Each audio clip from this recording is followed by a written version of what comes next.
Wow, guys, producers are truly fed up. I want to thank S1. I want to thank Hit Boy. These are Grammy winning, culture shaking producers, and they shared some information that's going to blow your mind about the music industry. So let's hop straight into it. So a while ago, I made this video called Exposing the Music Industry One Day at a Time. The goal was just to create a highlight reel of all the stuff about the music industry so that people who watch and look from the outside understand it's not just glamour and lights and cameras. Okay, so let's play one of the parts from this video. And the top music producers undercutting one another. So Hit Boy tweets here. I don't know if you guys can see it, so let me try to move the video a little to the left. He tweeted that he says when labels gonna set up Zelle or Cash App for producers to get paid soon as the album drops. I'm not hurting. I'm just asking. Okay, so he's saying his pockets aren't hurting. He's just wondering when they're going to create what's called a direct payment plan. Why do producers have to constantly wait to get paid in this industry? That's one of the main reasons I kept fighting for Web3, because I wanted producers and artists to get paid right away. There's no reason a producer should have to wait 9 months to get paid when everything's digital. And then I retweeted it and put golden handcuffs. They force you to wait until all of your bills are due in order to pay you, so that after you pay all your bills, you need them again. And that's the system. That's any job.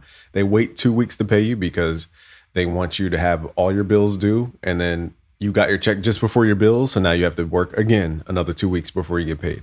So it's a rabbit loop. For opportunity, music producers also find that labels don't pay on time. It even took. And S1 also tweeted this a while ago, and he reposted it to his Instagram. He says on Twitter, my first pub deal was 2011. It took me 23 major label release songs, excluding gospel or soundtrack songs, to complete a 4-song MDRC deal. And I'll show you guys a picture where Rodney Jerkins chimed in. And my initial, stance on this is that for people who aren't in the music industry, you might not understand this. What he's saying is that if you sign this MDRC deal, for example, for 4 songs, you're like, 4 songs, I can make 4 placements. I could work with all the artist friends that I'm friends with, and we could knock out 4 songs easy. That's what most people think 4 songs means. Now, if a producer's getting 5% of a song, think of songs like pies, okay? Producers don't have equity or percentage or ownership of every single song in high percentages all the time. The average is about 5%. Okay, so let's say you get 5% of a song. In order to get one complete song, you would have to get, what's 5 out of 100? You would have to have 20 songs to get one song, 20 placements, I should say, to get one song. Because if you own 5%, you need 25% to get to 100%. So really having one song is really 20 placements. Now, to get a placement, you probably have to put out 200 songs because everything is not counted as a placement. So you can see how 4 songs turns into 200 really fast. And this is what people don't understand going into the music industry or looking from the outside in, saying that all this stuff is easy. These guys put their blood, sweat, and tears into this, and they're sharing information, and I want to share with you today. So S1 just put up on Instagram. I want to thank him firstly because he was on this channel. We interviewed him a while ago when he wrote his book, and he's just been so giving and kind. So I want to start with that. So I'll read his caption. So his first initial tweet says, my first pub deal was in 2011. It took me 23 major label release songs, excluding gospel or soundtrack songs, to complete a 4-song MDRC deal. And they said, shaking my head, S1. So he put in his Instagram description or comment or caption, excuse me. He says, I'm running out of breath, y'all. I need you to smash the like button. He says, when I tell you I worked my tail off intensely to fulfill the terms of this RN co-publishing deal from 2011 to 2017. That's a 6-year gap, by the way. It's a hard understatement, he says. The amount of drive, discipline, focus, and resilience it took was treacherous. Super thankful, but sheesh, the level of exhaustion. He says, LOL. People often ask me, should they do a publishing deal? I always tell them it all depends on your current situation and also what the deal terms consist of. He says, this was right for me at the moment and level of my life/career. He says, it allowed my wife and I to become debt-free, created more opportunities, and also gave me freedom to travel for more sessions and networking, but with a huge cost called MDRC. Okay. Then he says, obviously for me right here, right now, nope, this wouldn't be in alignment. He says, what's the longest y'all been in a pub deal? Okay. So I'm glad he asked the other producers to shed light on this because Everybody who hops in the music industry thinks they're one placement away. Most of the people that you're looking up to have pub deals, which is like an upfront cash payment in order for that person who gave you the cash to earn your income for the future. So if I give you $20,000 right now, I'm buying your future. Now your future could be worth 250,000. It could be worth 2 million. Okay, we don't know those specific numbers, but they're taking a bet on you saying that I'll pay you cash now so that in the future I can earn your money. That's basically what you're trading is your future income. Okay, with any of these deals, pub deals, MDRC, that's the gist of what's happening. So without getting into details and terms specifically on his deal, I want to highlight certain things. He says here, I always tell them it depends on your situation, current situation, and also what the deal terms consist of. So most people that are approached with these pub deals and things are approached by people who understand that the music industry is slow. You don't get payments sometimes for 9 months. Why? Everything's digital. It makes no sense that it takes 9 months to get paid. There's no reason why that happens except for the fact that what they do is they drown you, they dry you out for 9 months. Okay, so that you run out of money living in LA or you run out of funds or whatever it is. And then they come 9 months later, just before you're about to get paid, they're like, we see your trajectory. We'll give you 20,000 for your rights, basically. And people are like, they're so down and out by that time. They're like 20,000. It looks like the greatest thing in the world. It's like, imagine starving somebody for an entire year. And then right before they're about to then you give them a brownie and they're like, oh my God, a brownie. They would sell everything for a brownie. So that's what happens here in the music industry specifically. Now, is that evil? Is it improper? I just think that the way it's set up is that they create these delays so that producers and artists are more the back against the wall type energy. And I think that's what I think. That's my take on it. Okay. So here is some more information. So more people commented, and this is what I thought was really cool. Hit Boy, I want to thank Hit Boy for commenting. He says, my first deal was 2007. He says, I'm 400 plus songs in.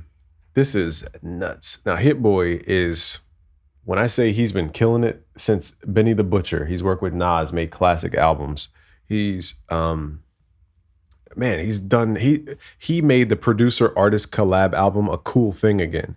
Hit Boy brought back hip hop. Let's just be honest. He resurrected hip hop. And basically he says, my first deal was 2007. I'm 400 plus songs in and still ain't out of it. Music business in shambles. And this is what I mean for those who look from the outside in into the music industry thinking it's all easy. A 4-song deal, right? Okay. If you only have 5% of a song, that means you need 20 placements to get one full song. What's 20 times 4? That's 80. Okay. Now, law of averages says every song's not going to be a placement. Every song's not going to be a hit. Every song's not going to go on Billboard. So in order to get those 80 placements, I have to make 800 songs with everybody until they become a placement. And so that's the craziness about all this. Now, a song could take you a week. It could take you a month to really lock in on a song. So think about how much time that is. Okay. So Hit Boy says, my first deal was 2007. I'm 400 plus songs in and still ain't out of it. Music business in shambles. And I want to thank all the producers who were super honest and super, like transparent about this, because it's not that we're trying to tear you down. It's that once we learn that wrestling is fake, we're like, okay, they're really not doing what I think they're doing. Let's create a new sport to where we're like safer during wrestling. I know that's a bad example, but my point is we're not trying to expose The Rock for throwing a fake punch. We're like, we understand it's a fake punch. Now we can understand the story behind it all. So we were always taught to go into the hip hop industry and the music industry with this like lottery mentality of if we just get one placement, our whole life's going to change. And you can see how hard these guys are working to get out of these bonding contracts and agreements that are insane. And again, they have a tremendous amount of resilience because they're not stopping, whereas they could just stop and kind of give up. Rodney Jerkins, who produced for Michael Jackson, Britney Spears, all types of top folks, he even gave me a shout out. I want to thank Rodney Jerkins. He talked about my chord codes when it first came out.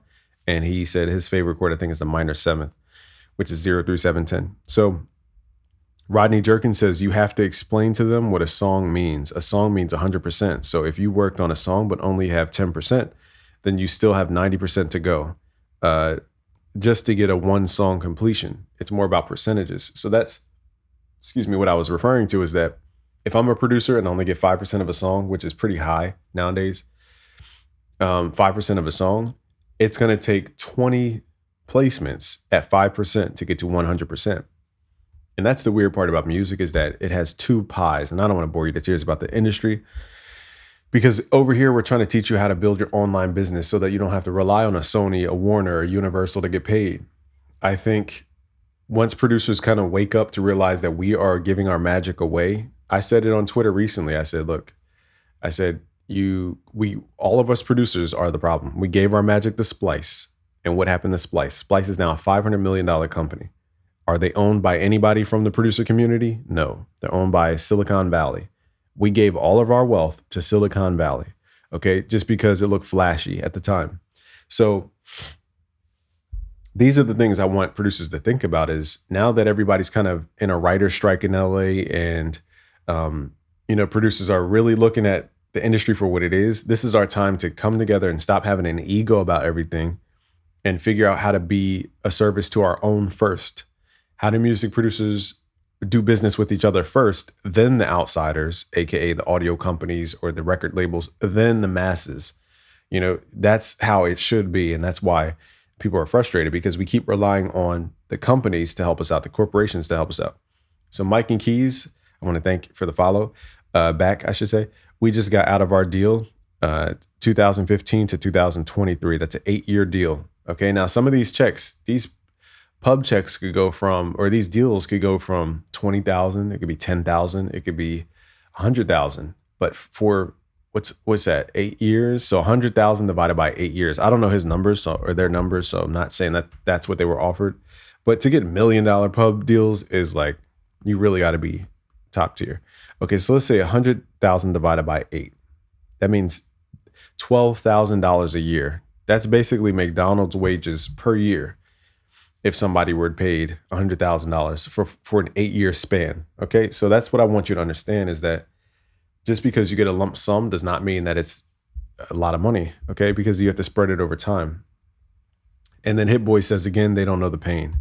Okay, so I found it cool. Other producers chimed in too. Nabian says, I've never signed a pub deal before, but I've been taking meetings for the last month. Definitely going to watch out for this in the terms. And then who else chimed in? Dubs World. I think his credits, forgive me, Dubs World, but dang, I think it's something about the Hitmen. Forgive me. I should know all this off the top of my head. I'm starting to learn about all the producers who are in the industry, because I never met them in person. So, oh yeah, Bad Boys Hitmen. So if you guys heard of, P. Diddy and them, he was a part of that. And he says, if I sample a beat and have to pay several other producers and songwriters and only end up with 5% of a song, then yes, it will take you forever to fulfill a publishing deal. If you write and produce the song yourself, it only takes 4 songs. All of my deals were done when the deal was up. Now he's talking about big records too. He's not talking about little cheesy small deals. Okay. And that's if you write everything from the ground up, according to his perspective. So he's a really talented player. I have some of his loops. I bought him for $150. He's just talented. His sound is very good. Let me see here. Who else chimed in? I have another. Oh yeah, DJ Dahi, I want to thank you for sharing this. He says MDRC is the devil. Okay. But yeah, I wanted to give you guys this information because, again, this is what I've been trying to tell you guys, and maybe you didn't believe me, but it's like now you're hearing it from the horse's mouth. Now you can make your own mind up. B Corn Music says, was in my 3-song MDRC from 2015 to 2020 and delivered over 30 songs. Only to find out they never added any of them to my MDRC spreadsheet for the first 3 years. Shout out to Lamont Grace for getting that corrected, for assisting. All right, so I think that was the last of my, oh no, there's more. But wait, there's more. Okay, so Jake 1, he says, basically had the same story with the deal I was in 2006 to 2011. It's a 5-year span. I was doing a beat for any artist with a major to get out of this dumb MDRC. So this is what I'm referring to, is that people keep asking about why doesn't music sound a certain way, or why doesn't it have the intention or energy behind it? It's because the system is created to extract the wealth from producers. And when it extracts the wealth from producers, we have to do things to literally keep the lights on. Okay, so what he's saying here is that he was in it so deep that he's like, look, anybody with the major label association, let's work because I need to get out of this deal so that I can live my life and be normal. Okay. And this is what I'm not trying to scare people from the music industry. I'm just trying to show you that wrestling isn't real. Okay. So like, stop thinking that The Rock is throwing real punches at this guy. And it's not to shade any of these top producers. We just want to endorse them and support them and get behind them, because as a producer community, if we all just team up and take care of our own first, then we can worry about all those other companies. Okay, so Francis he says, dang, my first pub deal wanted me to work on songs without getting any pub on them. So people are really coming here to share their stories. So I'd highly recommend you guys go follow S1 on Instagram. There's a couple more stories here, it looks like. Graves Music says, Slick Music says, let them know, fam. Took me 9 years for mine. Graves Music says, fortunately, had never done a pub deal in my life, was offered plenty over the years, but nothing that made sense at the time. Still independent and going strong to this day. 10 plus years in the industry. Shout out to him. Rook from Justice League says, we was in an MDRC deal at Warner since 2004. We recently converted it to a straight recoup deal in 2020. That's 16 years, y'all. 16 years to get it corrected. One of the best moves we did in our career. MDRC equals slave deals. Okay, so I guess this is the equivalent of like a 360 to producers. MDRC deals. So Henny the Business says, how I know the feeling. I think that's the last. There's still more screenshots. Holy crap. There's so many people that commented on this post. Again, shout out to S1. I'm trying to pull out the data. So let me just kind of quickly read. Been in mine since 2016. Same kind of MDRC deal too. Shaking my head. I wish I never signed it. It says CS Armstrong. King LA Box, if I'm saying that right, forgive me. My first pub deal with RN. What's RN? I'm trying to think off the top of my head. I don't know what RN stands for. My first pub deal with RN was 2009. Got out of it in 2016. 5-song MDRC, which was close to 23 records placed. People really have no clue. Okay. I told y'all this many months ago. Okay. Chris says, we have over 30 plus commercial placements, 15 million records sold, and our publishing company didn't help us get one of them. Oh, I see what he's saying. Like he had to do that on his own. There's no help from the publishing company to get out this deal. So not only do you take their money and they want it back, you have to now create this business from scratch. Okay, so I think that's it. Same exact deal, bros, as Crunkadelic. So there's so many stories, and I just wanted to share with you in real time because this is the reality of the current music industry. And I want you guys to be educated. Producers, we got to stand up on our own and keep our own first, then everybody else, then the corporations, then the, conglomerates or whatever it is. Build our community, transact with our community. Then we work with the corporations and the audio companies. Then we worry about everybody else who's just the general population of Earth. That's how it should be. And I think we're going to see times where we come together more closely than ever before because we have to. It's not because we feel like it or we want to. It's because we have to. So that's why I wanted to bring everybody together to help everybody figure this out. So thank you. Peace.